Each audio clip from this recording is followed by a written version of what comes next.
આ તમારી દવા.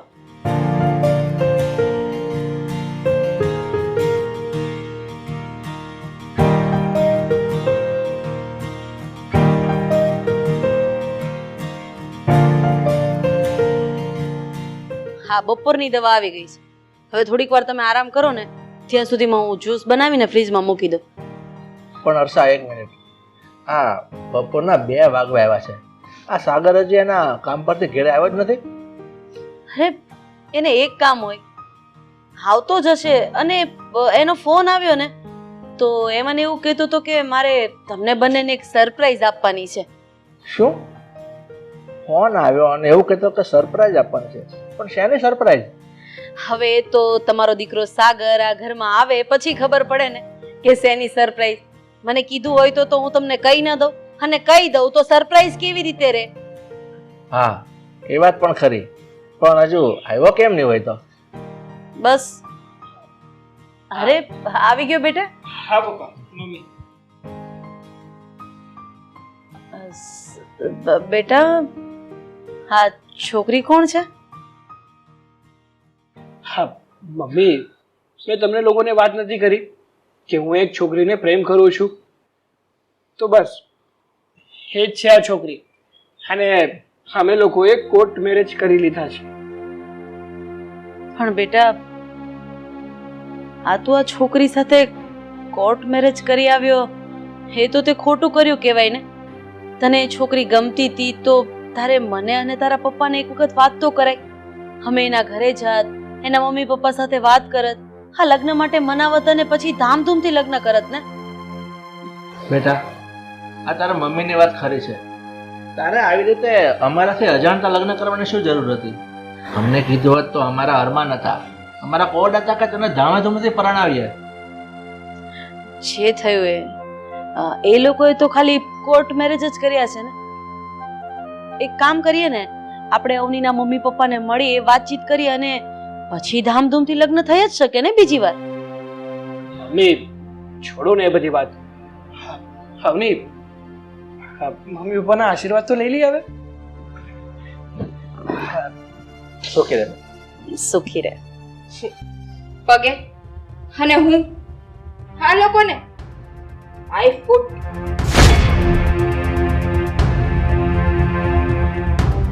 હું અહીંયા તમારા લોકોના પગે પડવા કે તમારા આશીર્વાદ લેવા માટે નથી આવી, સમજી ગયા? અને રહી વાત લગ્નની, તો જે રીતે લગ્ન કરવાના હતા ને એ રીતે અમે લોકોએ કરી લીધા છે. હવે તમારે લોકોએ મારા મમ્મી પપ્પાને મળવાની કાંઈ જરૂર નથી, સમજી લીધું? બેટા સાંભળ તો ખરી મારી વાત. આપ શું બોલી રહી છે સાગર? હા બધું શું છે બેટા? તું તો કહેતો તો છોકરી ડાય છે. હા, આ છોકરીને તું ક્યાંથી ઉપાડી લાવ્યો છે? એમને કોની સાથે કેવી રીતે વાત કરવી એનું તો ભાન નથી. અરે, હજી આ ઘરમાં એનો પહેલો દિવસ છે, હજી 1 કલાક પણ નથી વીત્યો ત્યાં એ અમારી સાથે આવું વર્તન કરે છે તો આખી જિંદગી કેવી રીતે નીકળશે? હર્ષા, તું કોઈ ચિંતા નહીં કર.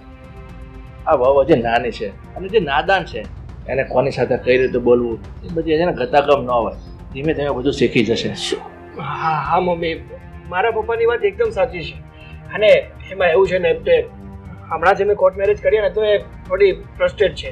હું એને સમજાવીશ ને એ સમજી જશે, બધું ઠીક થઈ જશે. હું અંદર જાઉં છું.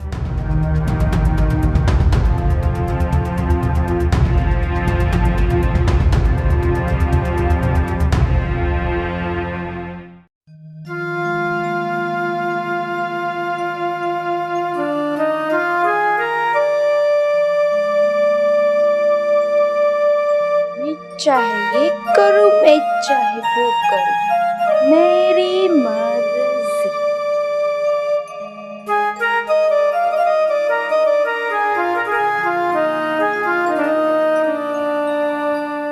બેટા, મારે તારી સાથે થોડી વાત કરવી હતી. જો હજી તું નવા લગ્ન કરીને આ ઘરમાં આવી છે અને આપણા રીત રિવાજ પ્રમાણે આજે આ ઘરમાં તારો પહેલો દિવસ છે ને, તો રસોઈ તારે જ બનાવવાની હોય. લગ્નની પહેલી રસોઈ. રસોઈ અને હું કરું માય ફૂટ. હા, તમને શું લાગે છે તમારા ઘરમાં હું કામ કરવા માટે, આ તમારી રસોઈ કરવા માટે આ ઘરમાં આવી છું? એક વાત સમજી લ્યો, હા, તમારા ઘરના કામ જો કરવા હોય ને તો તમે જાતે કરો, અને ના થતા હોય ને તો નોકર રાખી લો. બાકી તમારા ઘરના ઢસડા કરવા માટે હું આ ઘરમાં નથી આવી. હું આ ઘરમાં આવી છું તો આ ઘરની માલકીન બનીને અહીંયા રાજ કરવા માટે આવી છું. સમજી લીધું મમ્મીજી? જો બેટા, એવું નથી કે આ ઘરના કામ મારાથી નથી થતા. તું નથી આવી એ પહેલા ઘરના કામ હું જ કરતી હતી, અને અત્યારે પણ ઘરના કામ હું કરી લઈશ. એમાં નોકર ચાકર રાખવાની જરૂર નથી. પણ જે ઘરમાં આપણે લગ્ન કરીને ગયા હોય એ ઘરના રીત રિવાજ પ્રમાણે તો રહેવું પડે ને. હા, આ ઘરમાં આજે તારો પહેલો દિવસ છે, એટલે આજે કિચનમાં એટલે કે રસોડામાં રસોઈ ઘરની પૂજા કરીને લાપસી બનાવવાની હોય. અરે નહીં આવડે તો હું શીખવાડી દઈશ ને. બેટા, સ્ત્રી તો આ ઘરની લક્ષ્મી કહેવાય, અને લક્ષ્મીએ તો પોતાનું કામ તને. શું કીધું? પતી ગયું તમારું? હા, ઘરની લક્ષ્મી. હા, એ બધું છે ને મમ્મી, મારાથી ના થાય. સમજી લીધું? અને એકવાર તમને કીધું ને કે ઘરના કામ હું નથી કરવાની, અને જો તમારાથી ના થતા હોય ને તો ઘરમાં 2-4 નોકર રાખી લ્યો. બાકી આજ પછી ઘરના કામ કરવાનું મને નહીં કહેતા. સમજી લીધું? જાઓ અહીંયાથી અને તમારું કામ કરો. જો બેટા, કીધું ને, જાઓ અહીંયાથી. અને હા, મને પૂછ્યા વગર મારી રૂમમાં બીજી વાર નહીં આવો. પ્રેમથી કહું છું, સમજી જાજો.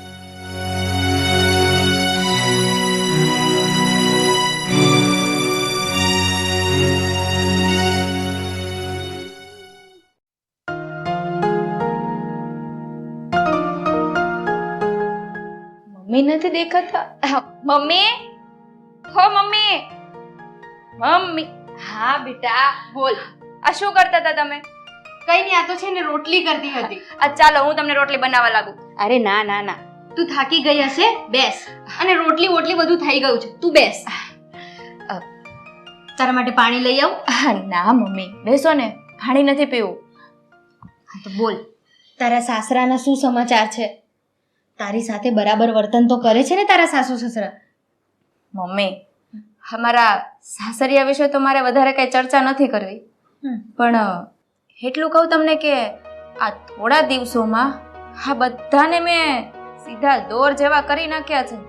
કોઈ પણ એક શબ્દ મારી સામે નથી બોલતું.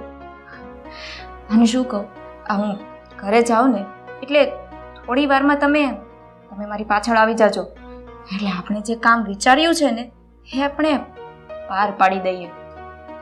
બેટા, તું જરાય ચિંતા ના કર. તું અહીંયાથી જાય ને એટલે હું તારી પાછળ જ આવું છું, અને આજે આપણી ઓળખાણ આપણે એમને આપી જ દઈએ. સારું મમ્મી, હું હવે જાઉં છું. વધારે પડતી વાત નથી કરવી. સમયસર પહોંચી જજો, એટલે આપણે એને ઓળખાણ આપી દઈએ. બાકી વાત કરવા માટે તો પછી બહુ બધો સમય પડ્યો છે, નહીં? સમયસર આવી જજો, મોડું નહીં કરતા ને? ઠીક છે. જય શ્રી કૃષ્ણ. જય શ્રી કૃષ્ણ. क्या आप भी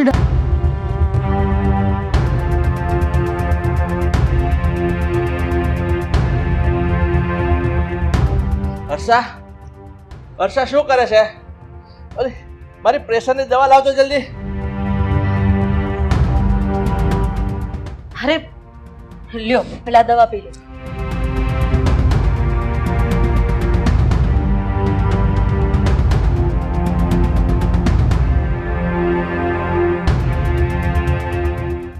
જુઓ, એવું લાગતું હોય તો હું ડોક્ટરને ફોન કરું. ડોક્ટરને ફોન કરવાની કોઈ જરૂર નથી.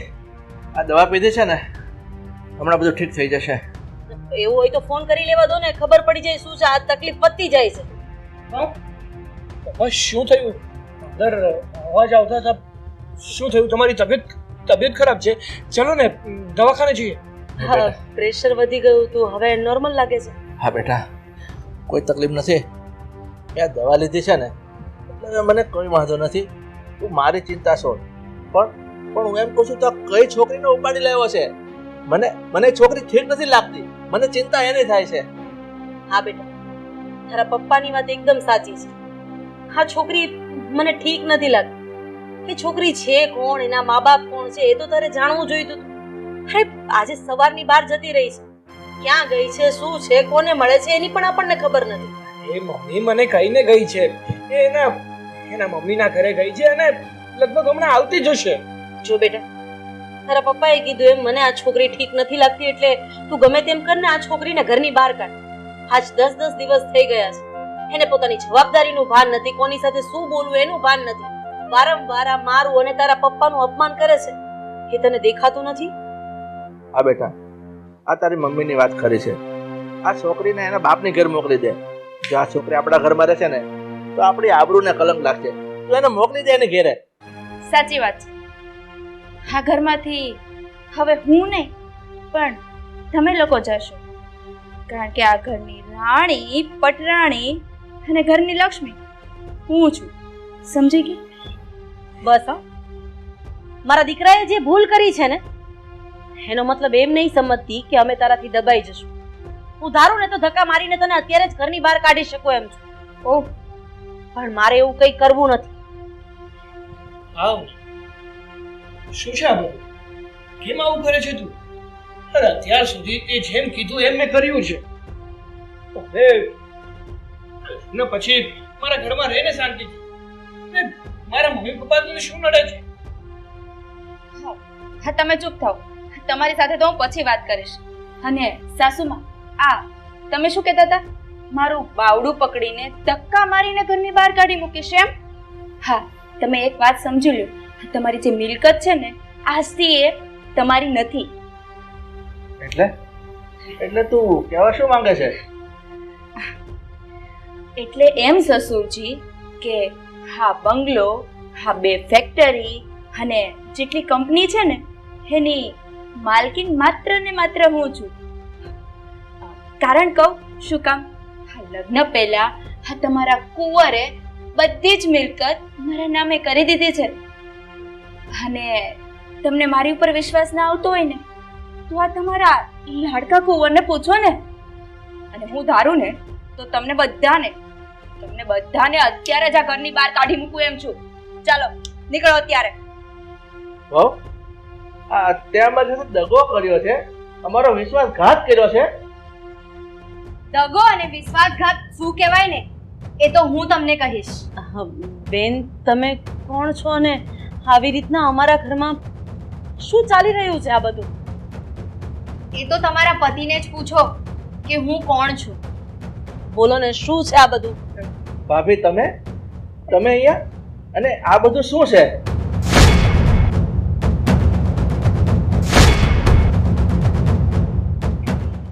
આ બધું શું છે ને એ તમને મારા મમ્મી સમજાવશે. ભાભી, એટલે આ અવની તમારી દીકરી છે? અરે આ બધું શું થઈ રહ્યું છે? કોઈ કઈ બોલશો તમે કેમ ચૂપ છો? આ લોકો આટલું બોલી રહ્યા છે તો હા પપ્પા, શું છે આ બધું? અરે શું ચાલી રહ્યું છે? એ તમને શું કહેશે હું તમને કહું. મારા પતિ બહુ જ સારા માણસ હતા અને તમારા પતિ એમના વિશ્વાસુ મિત્ર. મારા પતિએ એક ફેક્ટરી ચાલુ કરી. એ ફેક્ટરી ધીરે ધીરે મોટી કંપની બની. આ બંને જણા એમાં પાર્ટનરશિપમાં હતા અને મારા પતિએ એમની ઉપર વિશ્વાસ કરીને કંપનીનો બધો ભાર એમને સોંપ્યો. અને એમણે શું કર્યું? મારા પતિ સાથે વિશ્વાસઘાત કરીને કંપનીના બધા જ કાગળિયા પર એમણે સાઈન કરાવી લીધી.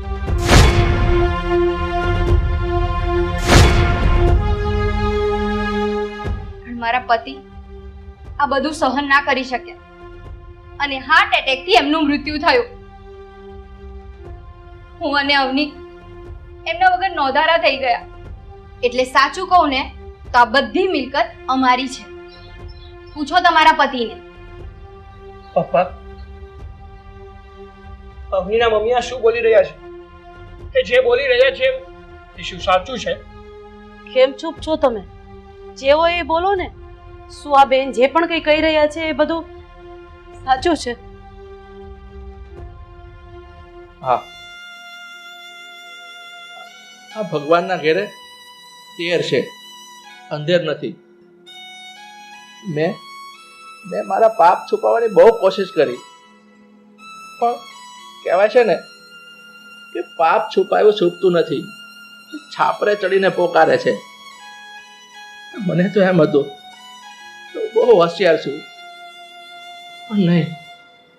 આ દુનિયામાં શેરની માથે પણ સવા શેર હોય છે, એ આજે મને સમજાય છે. ખરેખર મેં મારા ભોળા મિત્રને છેતર્યો છે, એની સાથે વિશ્વાસઘાત કર્યો છે. એટલે આ લોકો જે પણ કઈ બોલી રહ્યા હતા એ બધું સાચું હતું, એમ જ ને? હા બેટા. ભાભી, ખરેખર તો હું તમારો ગુનેગાર છું. મેં મારા મિત્રને છેતરીને એની બધી પ્રોપર્ટીને મારા નામે કરી દીધી છે. હવે હું તમારી માફી માંગવાના લાયક તો નથી, પણ તમે મને જે સજા આપશો ને હું ભોગવવા તૈયાર છું. તમને સજા આપવાવાળી હું કોણ છું? સજા તો ભગવાન આપે છે. સાચી વાત છે. અને રહી વાત આ મિલકતની, તો આ મિલકત અત્યારે બધી મારા નામ ઉપર છે. એમાંથી અડધી મિલકત હું મારા મમ્મીના નામે કરું છું, એટલે મારા પપ્પાનો જે હક છે ને એ એને મળી જાય. અને રહી વાત અડધી મિલકતની, તો એ અડધી મિલકતમાં આપણે બધા સુખેથી રહીશું આ ઘરમાં. હું તમને બાહેંધરી આપું છું કે જેવો વિશ્વાસઘાત તમે મારા પપ્પા સાથે કર્યો ને એવો હું નહીં કરું.